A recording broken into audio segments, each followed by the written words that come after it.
ሰላም እንዴት ናችሁ? ደህና ናችሁ ወይ? ዛሬ አንድ ቦታ አብረን እንሄዳለን። ሶ ጌት ሬዲ ዊዝ ሚ። ሶ የዛሬ አውትፊት የሚሆነው ፉል ብላክ። ለምንድን ነው መሰላችሁ ፉል ብላክ የማደርገው? ቢካዝ ይሄንን ቦርሳ ከገዛው በጣም ቆይቻለሁ እና ከሜርሲዬ ነው የገዛሁት እና ሁሉ ጊዜ ለማድረግ ፈልጋለሁ ግን ፕሌን ከለር ፈልጋለሁ። ሶ ዛሬ ሱት ነው የሚለበሰው። በ6 ሚሊዮን 300 ሺህ ብር ሳር ቤት ላይ የባለ አንድ መኝታ የቤት ባለቤት መሆን ትችላላችሁ። ሶ የትኛውን ሱት ነው የምለብሰው እናንተ ተመርጦልኝ ያላችሁ? ምናልባት ሀሳቤን ከቀየርኩኝ ፒንክ ሱት ልለብስ እችላለሁ። ሌትስ ጎ። 3 ኦፕሽን ነው ያለን። ሶ የትኛውን ለብሼ ልሂድ መርጦልኝ ያላችሁ? ኦኬ። መጀመሪያው አውትፊት በጣም ወድጀው የገዛሁት ቀሚስ የሚመስል ዋይድ ሌግ ፓንት ነው። እስቲ ምን እንደሚመስል ያው ትንሽ እንደወፈርኩ እናንተም ነግራችሁኛል፣ እኔም አውቄያለሁ። በጣም ሰፊ ነው። ሲ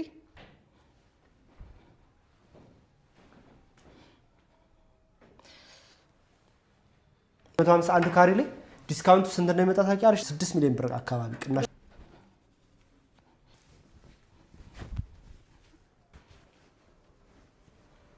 ይኸውላችሁና ትልቅ ሰው ለመምሰል አንደኛ ፉል ብላክ ነው የሚሄደው ብያችኋለሁ። ፉል ብላክ ሌላ እዛም የምትወዷቸው ልብሶች አሉ አይደል? this is one of it። የተለየ ነገር ሆኖ ሳይሆን I just love it።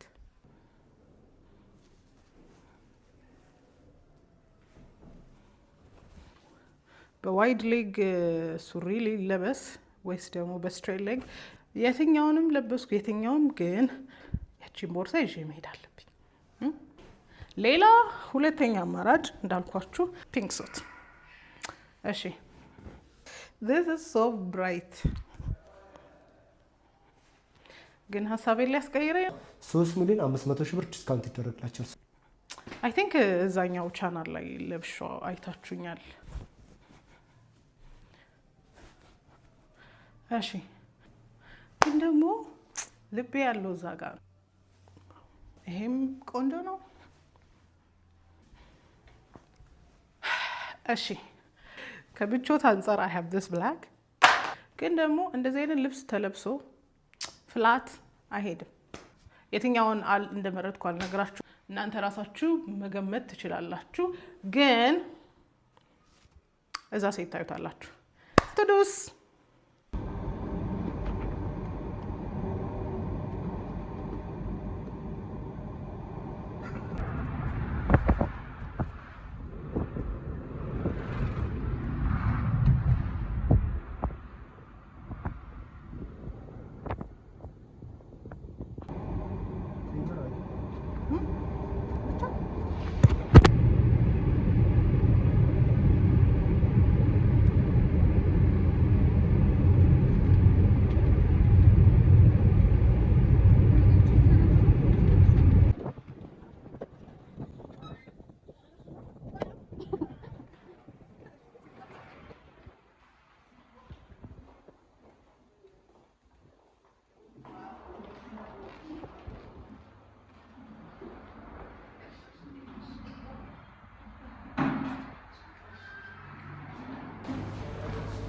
ቲጂ እንኳን ደህና መጣሽ። እንኳን ደህና ቆያችሁ። ዛሬ በቢሮአችን ተገኝሽ።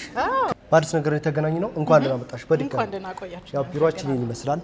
ዛሬ ያመጣነው ሳይት ኦልሞስት 6ኛ በሳር ቤት ላይ ማለት ነው። 6ኛ 7ኛ ሳይታችን ነው።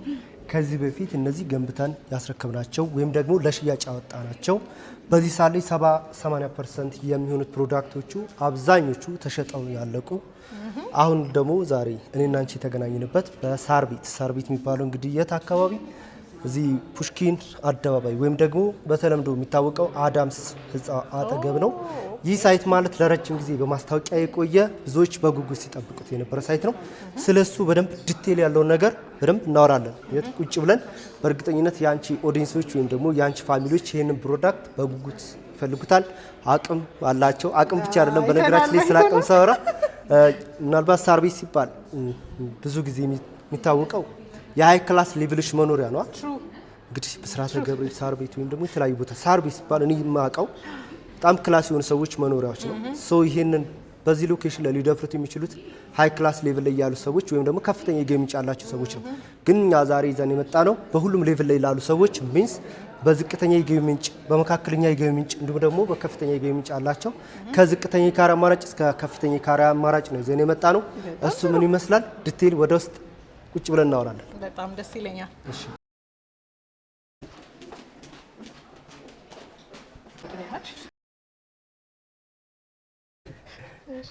እሺ ይሄን ይመስላል ቢሮአችን። ትጂ ያው በጣም ቆንጆ ቢሮ አላችሁ። ያ ፐርፌክት ቢሮአችን አይታመም። በጣም ቆንጆ ነው። ከለር ኮምቢኔሽኑ በጣም ደስ ይላል። ቴንክ ዩ እናመሰግናለን ከልብ። እሺ ያ ብዙዎች ይወዱታል። እሺ በድጋሚ እንኳን ደህና መጣሽ ትጂ። እንኳን ደህና እሺ ቆያችሁ። ምን ይምጣ ውሃ ወይስ ያለንን ውሃ ያለን አማራጭ? እሺ ቴንክ ዩ። ግን ከፍተህ ነው የምትሰጠኝ። እሺ ልክፈት። እሺ እሺ አመሰግናለሁ። እሺ ሌላው ደግሞ ከስሙ ምንድነው የመጣሽበት? ቴምር። እንግዲህ የትኛውም ከስተመር ሲመጣ በምን እንላለን? በቴምር ነው የተቀበሉት። ቆይ ወስዳለሁ፣ እበላለሁ። ችግር የለውም። እሺ ደስ ያለሽ ሰዓት ለወሬ እንዲመቸኝ አፌን ባዶ ላድርገው። እሺ ቲጂ ከተማን በሙሉ መነጋገር ያደረገው በዚህ ሰዓት ቴምር ሪል ስቴት የገነባቸውን እያስረከበ እንዲሁም ደግሞ አዳዲስ ሳይቶችን እያወጣ አዳዲስ ሳይቶችን ሲያወጣ የከስተመር ጥያቄዎችን ተመልክቶ ወይም ደግሞ አስቦ ሎኬሽን፣ ዋጋ፣ የካሬ አማራጭ እነዚህን ታሳቢ በማድረግ በተለያየ ቦታ አፓርትመንቶችን እያወጣ በዚህ ሰዓት መነጋገሪያ ሆኗል። እናም እንግዲህ ቅድም እንዳልኩሽ ከዚህ በፊት አንቺን ብለው ቲጂ ላይ ብለው ከኛ ጋር ብዙዎች የቤት ባለቤት አድርገዋል። እንዲሁም ደግሞ ብዙዎቹ ደውለው ትንሽ በዚህ ሰዓት በተለያየ ምክንያት የአቅም ጉዳይ ወይም ትረስት ኢሹ ሊሆን ይችላል። ሜቢ ልክ ናቸው። በዘዌ ከተማችን ውስጥ በሪል ስቴት እንደዚሁ በቁጥር ደረጃ ከ2000 በላይ የሚሆን ሪል ስቴት አለ ከተማችን ውስጥ። የሪል ስቴት ችግር የለም። በዚሁም አጋጣሚ ደግሞ በዛው ልክ ምን አለ ቤት መግዛት የማይፈልግ ሰው አይኖርም፣ የለም። ሁሉም ሰው ባለችው አጠራቅሙ ቢሆን አሴት መያዝ ይፈልጋል። ምክንያቱም ሁላችንም የምንለፈው ጠዋት ማታ ደፋ ቀና የምንለው በሰው ሀገር የምንሰደደው አሴት ብትኖረን የማይፈልግ ሰው የለም። ግን ምን ይዛቸዋል? ትረስት ኢሹ ይዛቸዋል። ዋጋ ወይም አፎርድ ላያደርጉት ይችላሉ። ሎኬሽን ላይስባቸው ይችላል። ሶ በዚህ እንደዚህ አይነት ከስተመሮች በጥያቄ ያሉ አሉ። ዛሬ እንግዲህ እሱንም ክላሪፋይ ልታደርግላቸው በድጋሚ ቲጂ ወደ ቢራችን ስለመጣሽ ደስ ብሎናል። እንግዲህ የገዙትም ከስተመሮች በዚህ አጋጣሚ ዛሬ አዲስ ነገር ይዘንላችሁ መጥታችኋል። ስለሱስ እንደገና ደግሞ በጥያቄ ያላችሁ ከስተመሮች እንግዲህ ዛሬ ይሄው ቲጂ ቀርባላችኋለች እናንተን ወክላ ማለት ነው። ይሄን ይመስላል። ቴንክ ዩ። በዚህ አጋጣሚ እኔ ላይ የተላለፈውን ማስታወቂያ አይታችሁ የገዛችሁ ቤተሰቦች በጣም አመሰግናለሁ። አንደኛው እንደውም እዚህ ሀገር አይደለችም አይደለ? አይ ፊል ሆነርድ ትረስት አድርጋችሁ ስለመጣችሁ። አክቹሊ እኔንም አይደለም ትረስት ያደረጉት ቴምር ትረስት የሚደረግ እንደሆነ እርግጠኛ ነኝ። እኔ ብዙ ማስታወቂያ መስራት አልወድም፣ ምክንያቱም በጣም ኮምፕሮማይዝ የምናደርገው ነገር አለና ታማኝነቴን ማጣት ስለማልፈልግ ብዙ ደስ አይለኝም። ገንዘቡ ጥሩ የሆነው ሰምተናል። ሌላ ቦታ ሰሪም ብለዋል።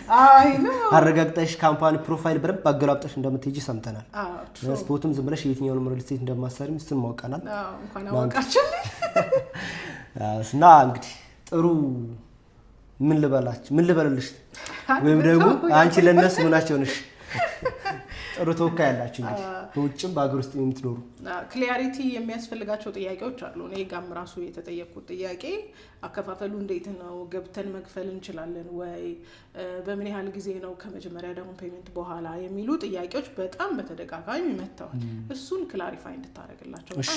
ያው እንደነገርኩሽ በሰዓት ቴምር በከተማ ውስጥ በጣም መነጋገሪያ የሆነ ሪል ስቴት ነው። እየሰማሽ ሆኖ በቲክቶኩ፣ በፌስቡክ፣ በሶሻል ሚዲያ እያስመረቀ በተለይ ይሄ ፕሮሞሽን ብቻ አይደለም የመሸጥ ጉዳይ አይደለም። የገነባቸውን እያስረከበ በደንብ ከስተመሮች ትረስት እንዲኖራቸው ማለት ነው።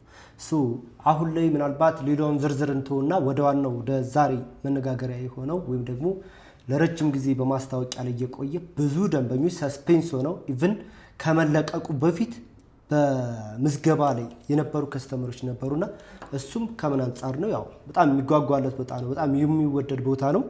ሳር ቤት ነው። ሳር ቤት ላይ ባለ 23 ወለል አፓርትመንት ይህ ባለ 23 ወለል አፓርትመንት 3 ቤዝመንት ያለው ሚክስድ ዩዝድ ኮምፕሌክስ አፓርትመንት ሚክስድ ዩዝድ ኮምፕሌክስ አፓርትመንት ስንል ምን ማለታችን ነው?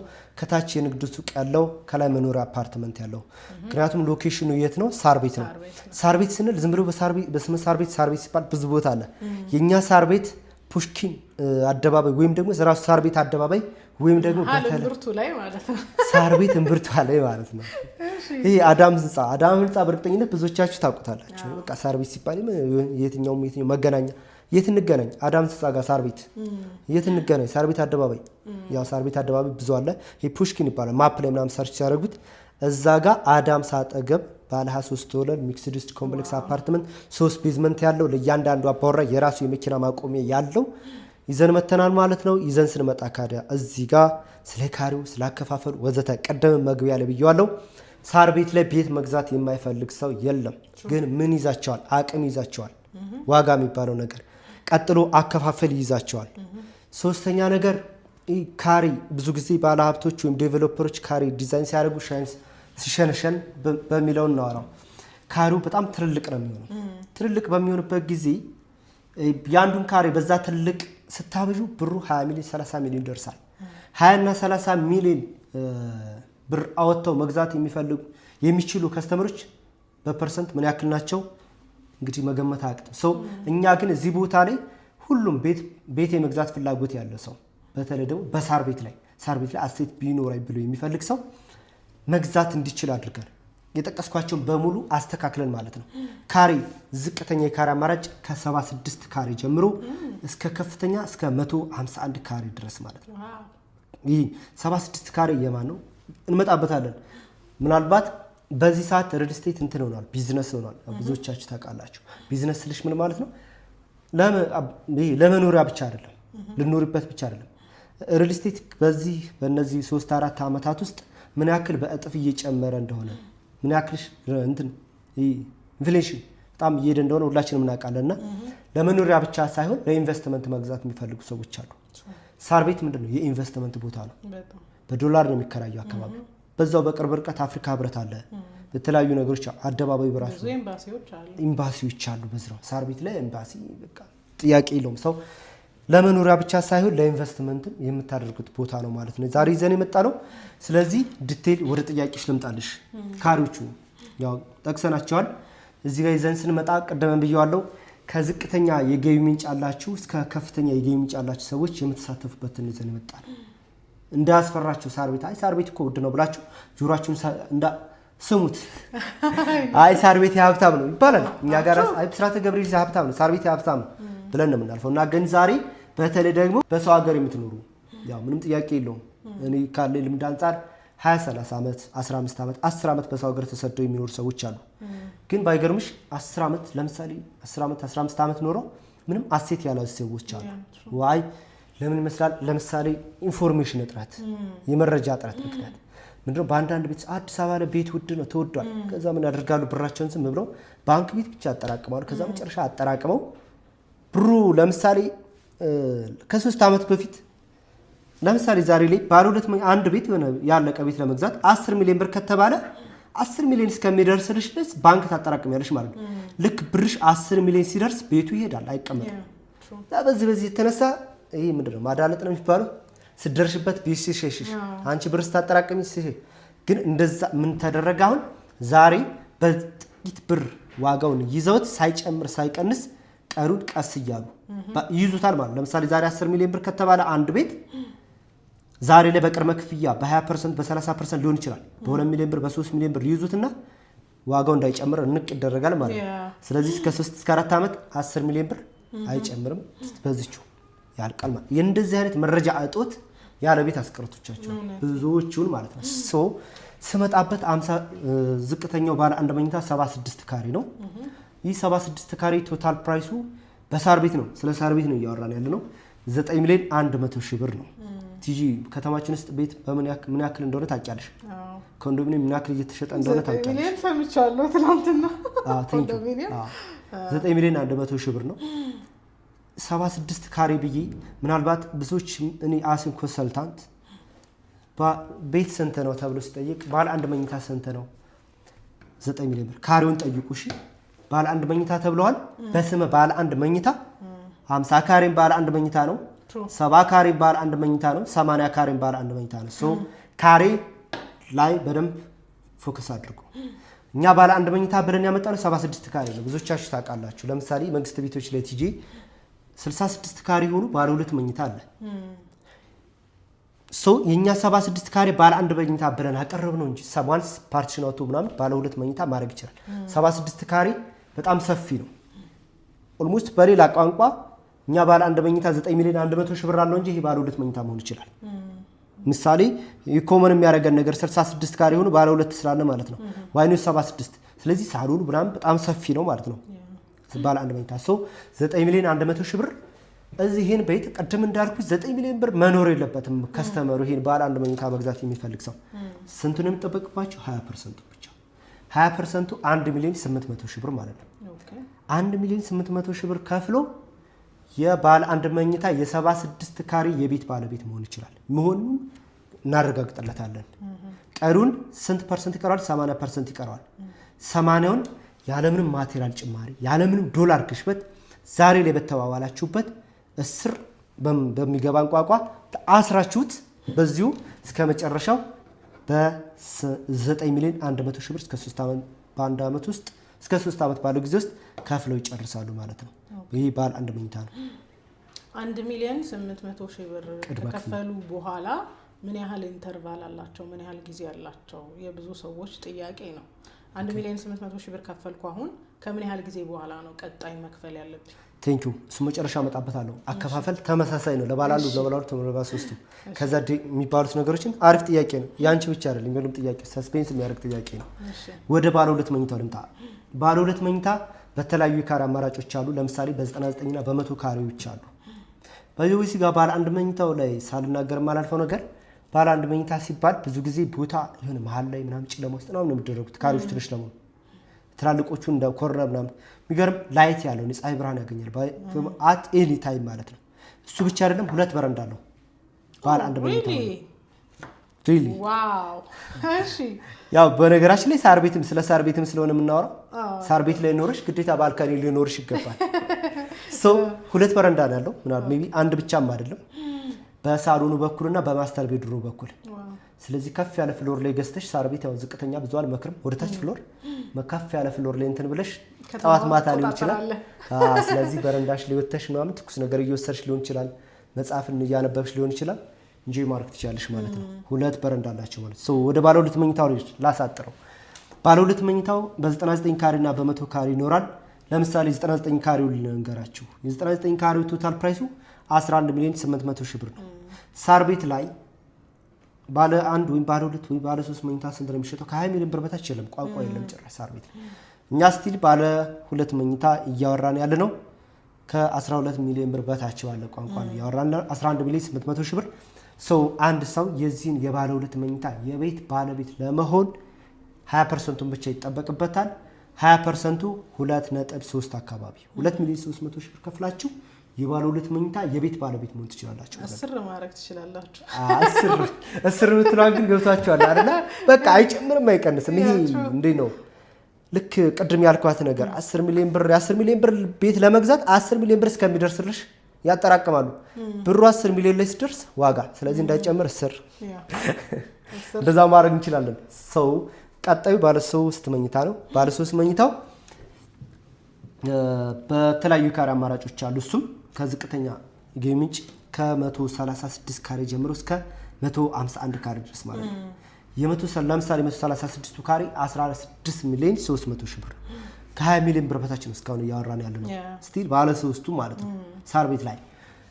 ሌላ ቦታ ቢሆን የባለ 3 መኝታ የቤት ባለቤት መሆን ለሚፈልግ ሰው የመጀመሪያውን 20% ይከፍላል። 20%ቱ 3 ሚሊዮን 200 ሺህ ብር። በ3 ሚሊዮን 200 ሺህ ብር የባለ 3 መኝታ የቤት ባለቤት መሆን ትችላላችሁ። ይህን ስላችሁ የቤት ባለቤት እንዴት ነው በቅድመ ክፍያ ምን ማለት ነው ትችሉ ትችላላችሁ። ስትገቡበት ይከሽፋል፣ ዋጋው ይወድቃል፣ ብር ስለምናቅ ማለት ነው። በአገር ምሽት ከ4 ዓመት በፊት እኔ ባለ 3 መኝታ 5 ሚሊዮን 400 ሺህ ብር ሲኤምሲ አካባቢ 3 ዓመት ነው 5 ሚሊዮን 400 ሺህ ብር የዛን ጊዜ።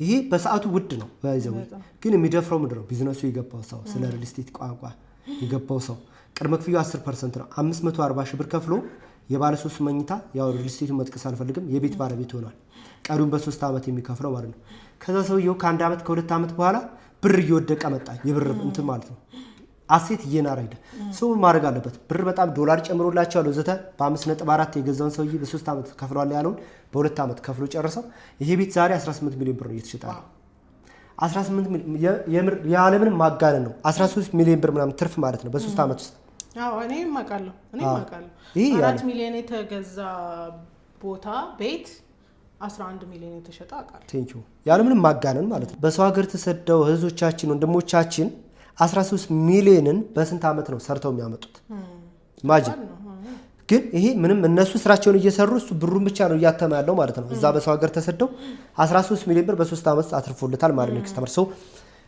ያን ለማለት ነው ዛሬ ምናልባት 16 12 በሰዓቱ ምን ጊዜም ውድ ነው የሆነ አሴት ያን ውድ የሆነው ነገር ሲገዙት ነው ዜሮ የሚሆነው የሚቀንሰው የሚከሽፈው ሰው የቤት ባለቤት መሆን ይችላልላችሁ ይያልኩ ማወራው 20% ውስጥ ከገቡበት ይወጡታል ከወዲሁ የቤት ባለቤት መሆናችን ያረጋግጡ በተለይ ቢዝነሱ የገባችሁ ሰዎች ሰው ይሄን ይመስላል ወደ ቀጣዩ ጥያቄ ልጅ ትጂ እንዴት አገኝሽው በርግጠኝነት honestly speaking እንዳልከው አሁን ሰው ሁሉ ካሽ ላይኖረው ይችላል ሴቭ ያደረገው ነገር ላይኖር ይችላል ግን ደግሞ ነገ ላይ የሆነ ተስፋ ካለው የሚሰራው ነገር ካለው it's a good investment እኔ ራሴ በጣም ለብዙዎች ሪኮመንድ አደርጋለሁ honestly speaking ምክንያቱም 3 አመት ኢንተርቫል በጣም አጭር ናት ከዛ አንተ በ3 አመት ውስጥ የሆነ ብር ማግኘት አይቀርም ያንን አሴት ከያስከው በኋላ ዋጋው ደግሞ በጣም ራፒድሊ ነው የሚጨምረውና ኢንፍሌሽን እንግዲህ ምንም ማድረግ አትችልም የዋጋ ግሽበቱ ምንም ማድረግ አትችልም ስለዚህ ዋናው ቀደም ማለት ጥሩ ነው ቴንክ ዩ በዚህ 20% ያዟት ኢንፍሌሽን ስቲ እኛ ጋር አይጨምርም አይቀንስም ዛሬ ባለው ዋጋ ፊክስድ በሆነ ፕራይስ ነው የምትይዙት ካልያዛችሁት ነው የሚሄደው ኢንፍሌሽን ይጨምራል ሶ በዚህ መልኩ ይሆናል አንድ ጥያቄ ቅድም የጠየቅሽኝ ጥያቄ አለ ቀሪዎቹስ እንዴት ይከፈላሉ ሜቢ ያንቺ ኦዲየንሶች አላቅም በጣም ስለ ሪል ስቴት በጣም እውቀት ሊኖራቸው ይችላል ሪል ስቴት ላይ ሁለት አይነት አከፋፈል አለ ዴቨሎፐሮች ለከስተመሮች የሚያስከፍሉበት መንገድ ታይም ቤዝድ እና ኮንስትራክሽን ቤዝድ ታይም ቤዝድ ማለት በጊዜ ገደብ ተከፋፍሎ ማለት ነው ለምሳሌ ዛሬ ላይ 20% ከፈለ ቀሪውን ከ3 ኦልሞስት ኢንተርቫል ይኖራል ለምሳሌ 80% በ8 ዙር 10% እንዲከፍሉ ተደርጎ ቢቀመጥ አግሪመንቱ ላይ በ3 ከዛስ ለምሳሌ የመጀመሪያውን 20% ሰከንድ ፔመንት ከ4 ወር በኋላ ሰርድ ከ8 ወር በኋላ በጊዜ ሲከፋፈል ታይም ቤዝድ ይባላል ኮንስትራክሽን ቤዝድ ማለት ደግሞ በግንባታ መሰረት ማለት ነው ለምሳሌ የኛ ቤቱ የሚረከበው በ3 አመት ነው ሶ መጀመሪያ ላይ 20% ይከፍላሉ ሰከንድ ፔመንት ቤዝመንቱ ሲጠናቀቅ ግንባታው እየተጠቀሰ ኮንስትራክሽን ቤዝድ ነው ማለት ነው እናንተ እንመጣበታለን የትኛው ነው የመረጥነው አነግርሻለሁ ልንገራቸው መጀመሪያ ቸኮልኩ አንቺ ገብቶሻል ኦሬዲ ለምን ለማለት እንደፈለኩ ስለገባሽ እሺ ሰርድ ግንባታው ሁለተኛ ፍሎር ሲደርስ ሶስተኛ ፍሎር 8ኛ ስትረከቡ ምናምን እየተባለ የሚቀመጥ ከሆነ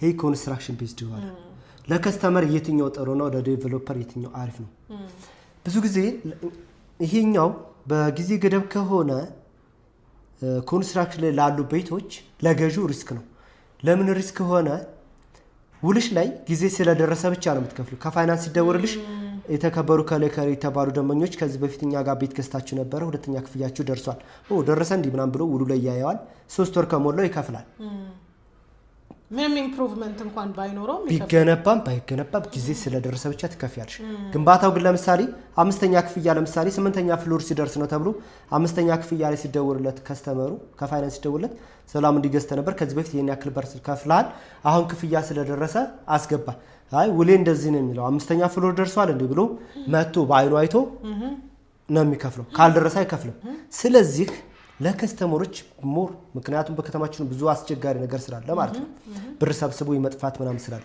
ስለዚህ ከከስተመሩ ከገዛው ከስተመር የቀጣዩን ክፍያ ለመቀበል ሲል ገንብቶ ማሳየት አለበት ማለት ነው ስለዚህ ይሄኛው ለከስተመሩ በጣም ሞር ትረስትድ ነው ማለት ነው በጣም ትረስት እምነት ይኖራል ማለት ነው ቅድም እንዳልሽው ቴምር የትኛውን ያከፋፈል እንከተላል ኮንስትራክሽን ቤዝድ ከስተመሩ ደስ ይያለው በግንባታው መሰረት እንዲከፍል ብሬ ነገ ተነገ ወዲያ የት ይሄድብኛል ብሎ እንዳያስብ ግንባታውን እያዩ ነው የሚከፍሉት ማለት ነው። መጨረሻ ላይ 5% አለች 5%ቷ ቁልፍ ሲሰጠው ሲረካከቡ ማለት ነው ውሉ ላይ ይጠቀስላቸዋል። እሱን ዲቴል ሲደውሉ ብሪፍ እናደርግላቸዋለን ማለት ነው። ስለዚህ 80% በኮንስትራክሽን ቤዝድ በተለያዩ እንትኖች ተከፋፍሉላችሁ በ8 ወይም በ9 ዙር ከፍላችሁ እንዲጨርሱ አድርገን እናመቻችላችኋለን ማለት ነው። እሺ ግልጽ ነው። በጣም ጥሩ ነው። የቸኮላችሁ የምትሰሩት በኮንስትራክሽን ቤዝድ ስለሆነ ነው ማለት ነው። ቴንኪው። እሱ ነገር ሊያስፈራችሁ ይችላል። ሜቢ በጣም ቴምር ምን ጥያቄ የለውም። ያለ ምንም ማጋነን በ2-3 ዓመት ነው በ3 ዓመት ያለው በ2 ዓመት ተኩል ነው እያስረከበ ያለው። ኮንስትራክሽን ቤዝድ ሲሆን ግን አከፋፈሉ ሊያጨናንቀኝ ይችላል። አሪፍን ፖይንት ያመጣችሁ ግን በመሃል ለምሳሌ እናንተ ሁለተኛ ወይ ሶስተኛ ክፍያ ስንጠይቃችሁ ካሽ እጃችሁ ላይ ብር ላይኖር ይችላል። ሰው በምንጠይቅበት ሰዓት እጁ ላይ ምናልባት ያ ከስተመራችን ነጋዴ ሊሆን ይችላል። ነጋዴ ደግሞ በምንጠይቅበት ሰዓት ብሩ ምን ላይ ሊሆን ይችላል? እቃ ላይ ሊሆን ይችላል። ያንን እቃ ሸጡ እስከሚለውጥ ድረስ ጊዜ እንሰጣቸዋለን። ሰው ደብዳቤ እያስገባችሁ ማራዘም ትችላላችሁ ማለት ነው። ምንም እንዳያስፈራችሁ። እሱ በጣም ጥሩ አማራጭ ነው። ተስፋ እንዳይቆርጡ ይሄን አልደረስኩበትም ብለው በጣም ደስ ይላል። አይ ዶንት ቲንክ ብዙ እንደዚህ አይነት ክላሪቲ እኔ አልሰማውም እስካሁንና በጣም ብዙ ክሊር ስላረክ መቼም ብዙ ደንበኞች መተው እንደሚገዙ ተስፋ አደርጋለሁ። ምንም ጥያቄ የለውም። ይሄን ብዙዎቹ አይደለም ያንቺ ፋሚሊዎች ብዙ ሰው ሰስፔንስ ሆኖ በጉጉት ሲጠብቀው የነበረ ሳይት ነው። ሌላኛው ምን መሰለሽ ትጂ ላንቺ ፋሚሊዎች ለየት ያለ ነገር ይዘን መተናል። እንግዲህ በጣም አጓጊ ነው። በእርግጠኝነት አንቺም ዛሬ ገዝተሽ ነው ሌላው ትልቁ ነገር ምን መሰለሽ ለመጀመሪያ ለሚሸጡት ጥቂት ቤቶች ብቻ ቴምር ሪል ስቴት 70-30 አቅርቧል። 70-30 ማለት ምን ማለት ነው? 70 ከስተመር ክፈሉ 30 ቴምር ይሸፍናል ማለት ነው። ዋው ሪሊ 100% ላይ የሚከፍል 70-30ውን ብቻ 70% ብቻ 30 ኦፍ ነው የሚሆነው። እስካሁን ስናወራው የነበረውን ካሽ ብር ያላቸው ሰዎች 30 በቴምር ሽፋን 70 ከነሱ ብቻ የሚጠበቀው። ይህንን ስንል ምን አለ መሰለሽ እኔ ካለ ልምድ አንፃር ማለት ነው ቅድም እንዳልኩሽ ባንክ ቤት ብር የሚያጠራቅም ሰው አለ። ባንክ ቤት ብር አጠራቅም መጨረሻ ላይ አሴት ሊገዛ ማለት ነው። ምናልባት ከዛ የአሴት ይሄድበታል። ምናልባት ኢንፎርሜሽን ሳይደርሳቸው የቀሩ ሰዎች በአካውንታቸው ውስጥ እኛውን ያስቀምጥናቸው ቅድም 20% ምናምን ብዬ የጠቀስኩት አለ። ከዛ በላይ ሰው ብር ያለው ሰው ሊኖር ይችላል። ግዴታ የሚጠበቅባቸው እነዛን ነው። ግን ሰምዋንስ ከተጠየቀው በላይ አትርፎ ቢከፍል ምን ይጠቀማል የሚለውን 70-30 የሚባለው ማለት ነው። ከ30% ጀምሮ ለሚከፍል ዲስካውንት እንሰጣለን። 30% የቤቱን 30% ከተጠየቀው 10% አትርፎ ለሚከፍል ሰው ዲስካውንት እንሰጣለን። እሱን በዲቴል እናመጣለን። ግን ወደ ዋናው ነገር ልምጣ።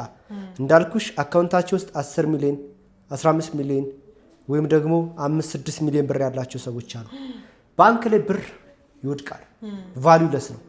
እኛ ጋር ግን ከተጠየቁት በላይ አትርፎ ሲከፍሉ ለሚከፍሉት በደጋገምኩት ዲስካውንት እንሰጣቸዋለን። ለምሳሌ እኛ ጋር ቀደም ባለ አንድ መኝታ በየ 9 ሚሊዮን 100 ሺህ ብር ብዬሻለሁ። ይሄ ከዛ መጀመሪያ ላይ 1.8 ነው። ግን ለምሳሌ ካሽ ብር ኖሮት መክፈል ቢፈልግ በቃ ምን ይጠቀማል? 30 ኦፍ ይደረጋል። ስለዚህ 9 ሚሊዮን 100 ሺህ ብር የነበረው ወደ 6.3 አካባቢ ይመጣል ማለት ነው። ሌላው ነገር ማለት ነው ለ9 ሚሊዮን ሲገርምሽ ዋው በ6 ሚሊዮን 300 ሺህ ብር ሳር ቤት ላይ የባለ አንድ መኝታ የቤት ባለቤት መሆን ትችላላችሁ ማለት ነው። ካሽ ያላችሁ ሰዎች ይሄን እድል ተጠቀሙበት። ስንት ነው ኦልሞስት ቅናሹ የሚሆነው መሰለሽ? ወደ 2.8 አካባቢ 3 ሚሊዮን ማለት እንችላለን። 2 ሚሊዮን 800 ሺህ ብር አካባቢ ዲስካውንት ይደረግላቸዋል። ሌላኛው ባለ ሁለት መኝታ ልንት ባለ ሁለት መኝታ 11 ሚሊዮን 800 ሺህ ብር ያልኳችሁ በ2.3 ቅድመ ክፍያ የቤት ባለቤት የምትሆኑበት ላይ ከ2.3 በላይ ውስጥ አካውንታቸው ውስጥ ብር ያላቸው ሰዎች ከመጡ አሁንም 30 ኦፍ 11.8 የነበረው 8 ሚሊዮን 300 ሺህ ብር ይሆናል ማለት ነው። ሙስቲ ወደ ስንት ማለት ነው? እሱም ከ3 ሚሊዮን ብር በላይ ነው። 3.5 አካባቢ ያው 3 ሚሊዮን 500 ሺህ ብር ዲስካውንት ይደረግላቸዋል። 3.5 ቀላል አይደለም። ሌላ ተጨማሪ ሱቅ ምናምን ትገዙበታላችሁ። ወደ ባለ 3 መኝታው ስመጣ ባለ 3 መኝታው ለምሳሌ ከትንሹ ወደ ስንት 16.3 የነበረው 11.4 ይሆናል። 151 ካሬ አካባቢ ለምሳሌ 151 ካሬ ላይ ዲስካውንቱ ስንት እንደሚመጣ ታውቂያለሽ? ትጂ 6 ሚሊዮን ብር አካባቢ ቅናሽ ነው። እሱ ራሱ ሌላ ባለ አንድ መኝታ ተገዛበታል። በዚሁ በእንትን ላይ 100% ላይ ያለው ሰው 20 ሚሊዮን ብር ያለው ሰው ሁለት ቤት ይገዛል ማለት ነው። እኛ ጋር አንድ ትልቅ ባለ 3 መኝታና አንድ ደግሞ ባለ አንድ መኝታ።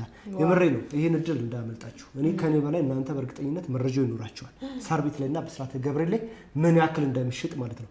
እስቲ እያወራ ነው 151 ካሬ በ14 ሚሊዮን ብር የሚባል ምን ይችላልላችሁ። 151 ካሬ ማለት ፔንታውስ ማለት ነው። በጣም ትልቅ ነው።